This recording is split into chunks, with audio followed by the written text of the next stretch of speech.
Hey, Paul, thanks for taking the time to talk to some potential Ranken students and my current class of developers. Hey, honestly, I'm very excited to interview you. My memory, and you came through Ranken recently. Um, you were from the get go one of the most interesting students I've ever had, Oh, right? thanks. That means a lot. Well, and I mean that in a positive light. I'm not saying interesting at I know. all in a bad way. You came in the door, you stood out um, to me in a lot of different ways. Just to speak highly of you, you were always the guy that I enjoyed having conversations with during and after class. Um, I enjoyed having you as a student on a personal level and on a professional level. Oh, thank you. And I can't say Yeah. that. I can't say that about all my students, right? So I'm excited to ask you these questions and to kind of hear your answers. But I can try and introduce you, and I kind of did my 2 cents on that. But you'll do a better job if you would mind. Let's just start with introducing yourself. All right, sure. So, Paul Winka. Um, I'll start with my professional history. I think that's probably the most relevant thing to the conversation. So, I was in the military for a while, and I did some stuff that's completely different from what I'm doing now. So I entered the military. I'm also a little bit older. I'm 46 now, and I contemplated a career change when I went to Rankin. But prior to that, I was in the military. And what I did was what most people would understand as being a purchasing officer, a buyer, or a contractor. I worked in contracts. So any of the logistics that have to do with buying things, whether it's construction, services, or commodities, that's what I did. And while it's a useful skill, it's not always the most rewarding. It's the same thing over and over again. I spent 15 years doing that, both in the Air Force and as a contractor in Iraq and Afghanistan. I've got 15 years of the same year over and over again. Most of what I could learn, most people can get 90% of what they need to know within the first 6 months. And it just wasn't challenging anymore. But I discovered during the time that I was doing all that I had a knack or a certain capacity with computers, specifically applications like Excel. I was always the go-to guy for that. So when I lost my security clearance, not due to cause of my own, but just from lack of using it, I discovered I was in this situation in which I couldn't go back to the high-paid jobs I was used to over in the Middle East, nor would a company put me in or hire me without the security clearance. So it was a very difficult position to be in, kind of like my midlife crisis, I'll call it. Okay. So I had to do a little bit of soul searching and figuring out what I wanted to do. And that's when I found Rankin. I learned about becoming a developer and I got involved with it. And I'll be honest with you, when I started going to school at Rankin, learning about code, I was expecting a difficulty level of about, maybe like a 4 or 5. And I realized, especially like halfway through the first semester and getting into JavaScript, I'm like, whoa, this is more like an 8 or a 9. This is really humbling.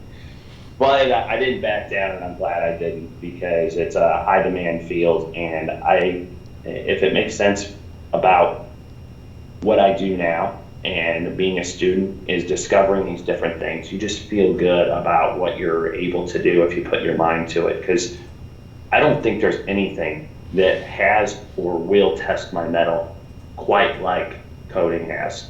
So that's what I like about it, and that's my background. So And if your mhm. prior phase of your life, you were not challenged on a day to day, mentally, cognitively challenged, you flipped the script on that. Now you're challenged a lot more frequently. Yeah, every day there's always something that seems insurmountable. I'm like, how am I going to do this? But they call it developing for a reason. You don't just do it like sweeping a floor or cleaning your room where you know the outcome. You don't really know how it's going to go. So you just do a little bit of a piece at a time and you stand it up. and you got your basic framework, and then you start polishing it, different aspects. I won't get into that. The minutia is going to confuse whoever's listening to this, but just to say, you got to build the framework, and then you put the roof on it, and then you can do things like choose paint colors and baseboards and stuff like that if we're going to liken it to building a house. Yeah, but it sounds like you met your goal. If your goal was like, hey, I'm not challenged in my career, I want to do something more meaningful, more challenging with my brain. Boom, here you are, and you've challenged. So with that, what year did you graduate from Ranken? May 21. Yes, and I like that because here we are in August of 22, so we're a year and a half out, and where are you working? Renaissance Financial. Okay, so let me take my notes here. Renaissance Financial, and what's your job title? I'm a junior developer. You're a junior developer, and I see the fancy background, colorful background you got here. Are you working from home? You got the T-shirt on? Yes, today's a work from home day, so I do that 1 day a week. Okay. And it's good. They give me the flexibility to do that, and I don't feel like someone's lording over me. As long as you got a good work ethic and you get your stuff done. Yeah, like something like this. I'm doing this during work hours, but I do plenty of personal things when I'm at work, and I do plenty of work things when I'm at home. Doesn't say much for the work-life balance, but it's there. It's just that they intermix a little bit. So yeah. I think that's better, because there's nothing worse than maybe having something you need to get done in your personal life, and you're thinking about it, and you're at work and you're not able to do it. Likewise, something important needs to get done, and you're like, well, it's the weekend, I'm not going to do it. I think in both of those circumstances, there should be some flexibility. Work with the employer a little bit, they work with you. So yeah. I like that a lot. Yeah, awesome. Mm-hmm. So prior to hitting record, you and I were chatting, and we both agreed that probably in any industry, but definitely in this industry, the hardest job to land is the first one.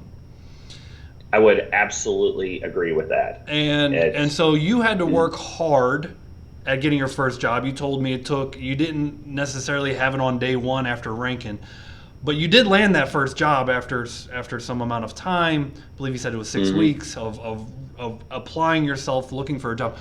What did you do ultimately that helped you to land that first entry level junior developer job?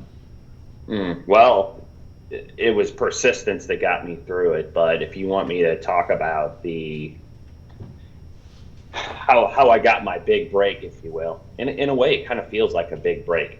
I was talking to a recruiter for a company. The company was Vantage Links, and I finally got her on the phone, and I say, Samantha, what am I doing wrong? I've recently graduated. I've got a degree. I've got projects. I've got a website. My resume's updated. I think I interview well. I'm outgoing. I mean, I'm looking good here. What's the problem? And it's not like I'm asking $200K salary.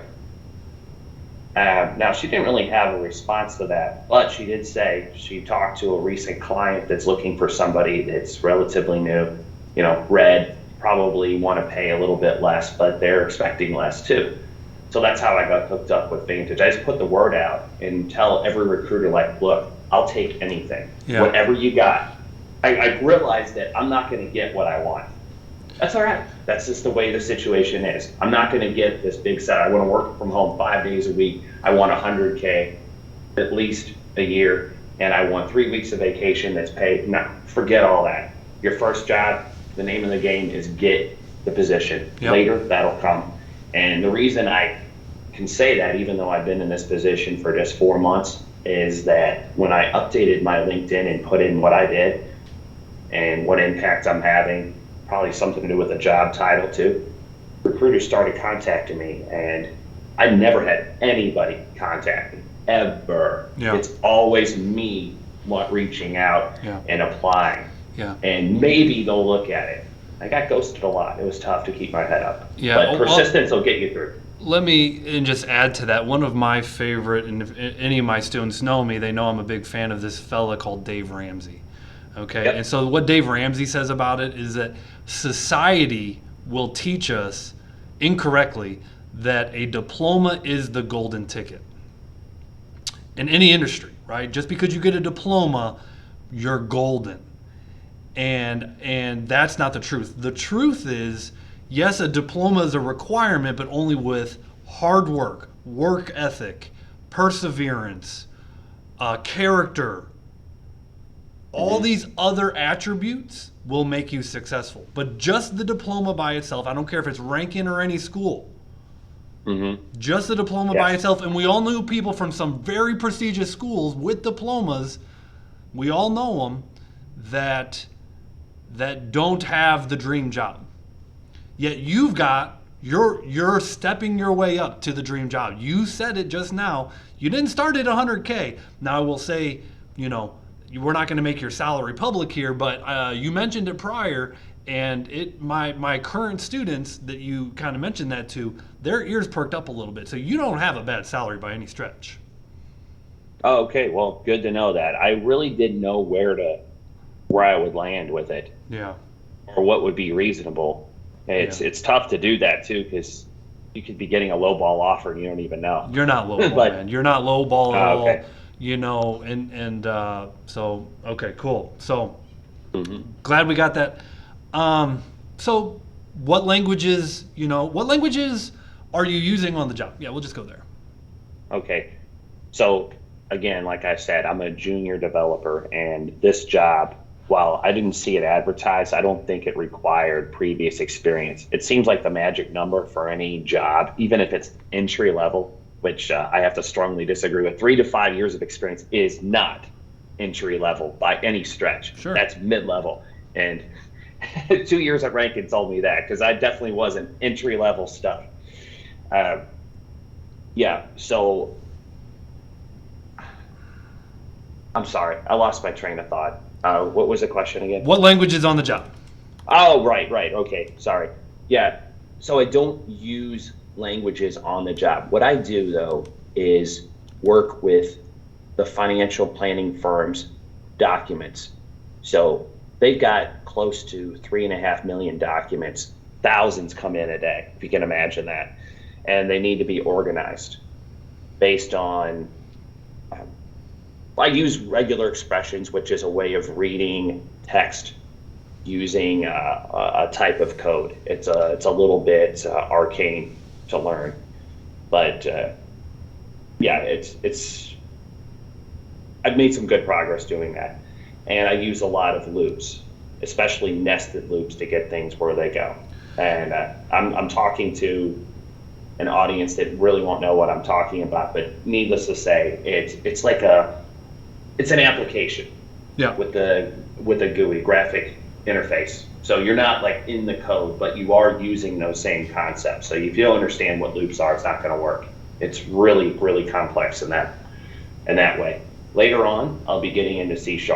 Okay. It uses a lot of that. There's a little bit of JavaScript, but so far I haven't done that. Oh yeah, and a lot with databases. I've used SQL Server Management Studio most days.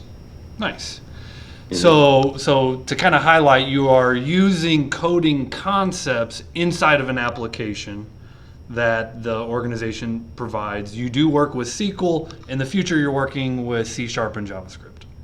Yeah, absolutely. And I would say that for someone that knew nothing about coding before going to Ranken, having graduated and then getting started, you don't want to be jumping in headlong to, say, Node or some of the advanced stuff we did during the 3rd and 4th semester. That would just be overwhelming. Like, you'd really feel useless. So this is really good. I feel like it's just hard enough, but not too easy. Nice. Just taking my little notes. So what's a day in your life like as a developer? I mean, you're 9 to 5. Walk me through it. Okay.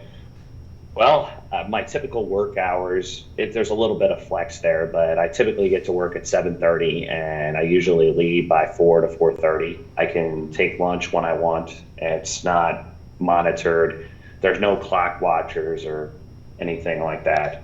And it's a very small team that I work on. I've got 4 others that are considered developers as well, and I've got one boss, and I can just go and just knock on the door, or even just walk in and start talking. Like, hey, what do I do about this? Or or he'll say, hey, you want to go get some lunch? So it's really cohesive like that, which is nice. I like that. It doesn't feel like, well, maybe like in the military where I got to make an appointment and knock and just be on edge a little bit. It's very flat in that way. Yeah. That makes sense. Yep. Yeah. So I show up to work, and this could be an advantage or a disadvantage, but I generally work alone, at least for now with what I do. I'm just one deep with what I do. And I'm just afforded the time to get done what I need to get done. And I'll give updates. We have a website, it's a enterprise level service called Jira from a company called Atlassian, which is just like, you've heard of it? Yeah, oh yeah, yeah. Oh, okay, I didn't know that term before. So we update our projects in there with what's going on, if we need to pull in other people, maybe a code review, whatever it is. And we have a daily meeting. I got one at 9 o'clock. In fact, it's at every day. So it's not hard, but we always got to be vigilant. There's always a checkup every day. So it kind of keeps you honest in a way. Yep. So I have that meeting there, and I just work on stuff. Sometimes there's emergent circumstance, like someone needs these documents, or they can't find something, or they need a special script or workflow written so they can access documents, and I'll just drop what I'm doing because production stuff comes first and the development comes later. And yeah, that's it. It's really flexible. My employer was able to work with me to give me 1 week of unpaid time off because I haven't accumulated any paid time off yet. So I was able to go to Colombia just a couple of weeks ago. Nice. And I'll be leaving again in October. I think it'll be paid this time. There's a generous 401k match too, 200%. 200% of what you put in. You put in $1, they'll put in $2.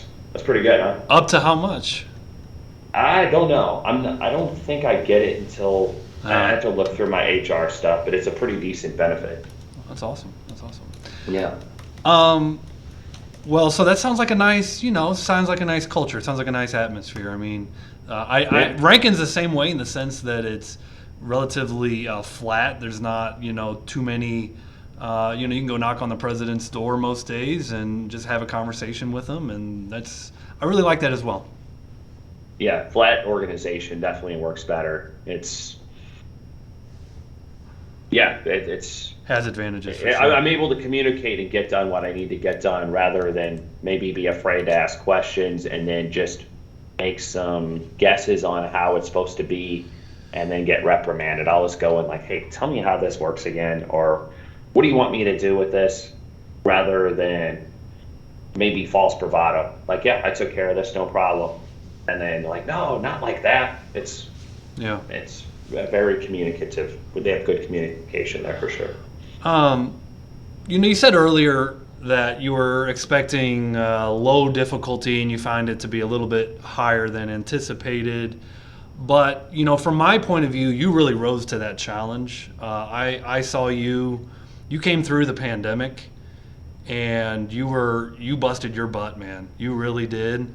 And you had the option to come in, and even though there were challenges around COVID and all this stuff, you showed up every day to learn as much as you can. And I think you had the wisdom that it's not only about the grade. Of course you want a good grade, but it's about how much can I learn.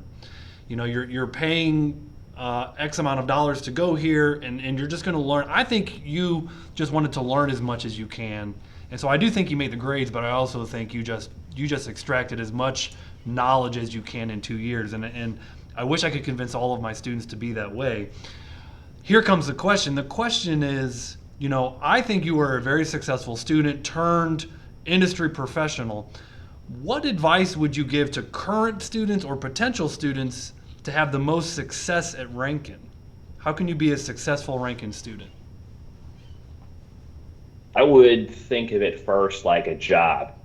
Yeah, all right, you're paying to go there in some capacity. Maybe someone else is paying, like parents, or in my case, I went with the GI Bill. But what are you there for? Are you just there to pass and get a grade and get the piece of paper and move on? Or are you there to learn something? Because it will matter at some point. If you really wanted to, you can be dishonest with yourself and with your learning, and maybe collaborate with others, or not learn the code, copy and paste it, and yeah, you'll get through and you'll pass, and no one will probably know the difference, but it'll show later. And what are you doing? You're gonna waste 2 years, maybe longer if you don't pass a semester, and then what? It'll show when you try to interview, because there's some that just don't know their stuff, and it may not be for everybody. But my number one piece of advice for sure is to treat it like a job. And I think it's really good what Ranken has in their program with work ethic. Like, say like students that are wearing a hoodie in the classroom, like that ain't gonna cut it at work. You can't do that. We got a dress code. We wear a suit to work. It may not be what they want, but it's what they need in terms of developing a work ethic, because you're gonna need later on. It's a prep for employment. Yeah, so you're in your t-shirt today. You're in your t-shirt today, but you just said you wear a suit to work. Yes, I do. I don't wear a tie. If there's an occasion or something formal, but I'll wear slacks and a long sleeve shirt, button down, nothing too wild. Yeah. And I'm used to it. It's a lot like Ranken, only no polo. It's just a long sleeve. Okay. Yeah. Yeah. So treat it like so treat it like work. I mean, what do you mean by that? Like, I don't know. Like, what do you mean? Well, like the quality of the work that you do. If this were something you were turning into your employer, and you were your employer, would you be happy with it? What about showing up at 15 minutes late? You think that's going to be okay? What if you didn't shave? I mean, what would you think about somebody like that? Would you rather hire somebody that is like that shows up late and sort of just does the job, or they care about it? Because let's be clear about something. Your first job is the toughest to get. We've already established that, and you want to shine amongst your peers. I don't think it's that hard to do that, but you have to make an effort.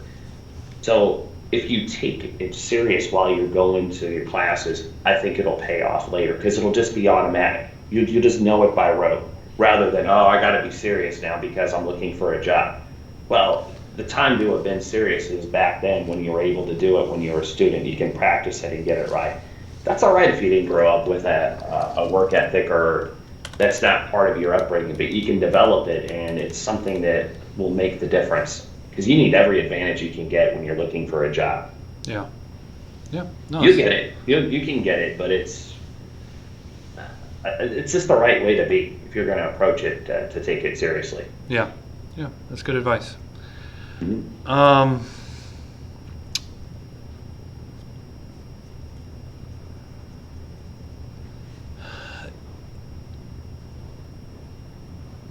You mentioned your age. You said you're 46. Okay. Ranken's typical demographic is about 18 to 25-year-olds. What was that experience like going to Ranken? And yeah, let's just start with that. You mean being older than the instructors? Please. Yeah, let's go there. I was kind of surprised by that. I thought there would be some more older students in there, and at least in my case, what I discovered is that it was easier for me to take it seriously, more like a job, maybe because I've been employed before and I've done other stuff, develop those soft skills. But I don't know. I didn't really notice it after a while. Yeah. I didn't really pay attention to the fact that most of the students, I could be their dad. But we work together on projects and get stuff done, and I felt like a lot of them treated me like an equal too after a while. Here's why I'm asking this question. Mm-hmm. You're not the only student that comes to Ranken, and they have the question, hey, I'm 45, can I still do this? You're the proof that absolutely it can still be done. Yes, I agree with that. And if you think that if you're older, that you're not going to catch on because it's something that involves technology and older people just don't get technology. No, if you got a knack for it, I would say absolutely do it. You know, I may not have an active Instagram account or post on Snapchat. I think that's a waste of time. That's where I show my age. I think that's just silly.